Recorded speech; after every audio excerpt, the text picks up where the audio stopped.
بسم اللہ الرحمن الرحیم۔ عورتیں بال کیوں نہیں کٹوا سکتیں؟ عورتوں کے لیے عام حالات میں بال کٹوانا جائز ہے یا نہیں، جبکہ اس بارے میں کوئی حدیث نہیں ہے، اس بارے میں رہنمائی فرمائیں۔ دیکھیے، حدیث میں آتا ہے کہ عورتوں کو مردوں کی مشابہت سے اور مردوں کو عورتوں کی مشابہت سے منع کیا گیا ہے۔ اب یہ بات پوری دنیا میں مسلم ہے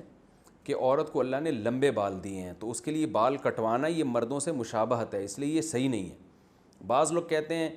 امہات المومنین نے نبی صلی اللہ علیہ وسلم کے انتقال کے بعد بال کٹوائے تھے، چھوٹے کروائے تھے،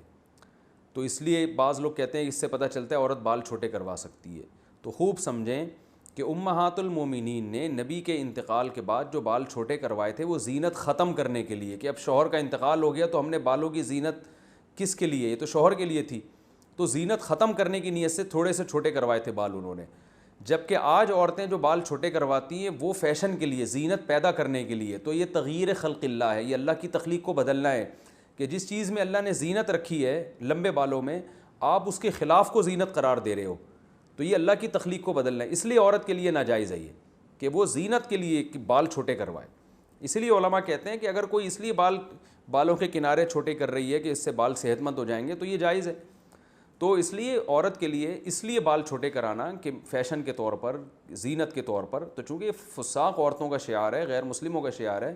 تو یہ مسلمان عورت کے لیے جائز نہیں ہے۔ اور اگر ویسے ہی چھوٹے کرواتی ہے کہ وہ بالوں کی نوکیں چھوٹے کروا رہی ہیں کہ تاکہ وہ تھوڑے سے ایک لیول میں آ جائیں تو یہ جائز ہے۔ اور اگر کوئی اس لیے چھوٹے کروا رہی ہیں کہ بہت ہی لمبے ہو گئے ہیں، سنبھالنا مشکل ہے، تو بھی جائز ہے، لیکن اتنے چھوٹے کہ مردوں سے مشابہت نہ ہو۔ تو اس لیے علماء کہتے ہیں کہ کم سے کم جو ہے نا اتنے بال جو کمر تک آ رہے ہوں اور جو جس میں چٹیا بن سکتی ہو، بعض علماء نے یہ بھی کہا ہے کہ جو عورتوں کے بال ہوتے ہیں کم از کم چٹیا بن سکتی ہو اس بالوں میں، اگر کوئی بنانا چاہے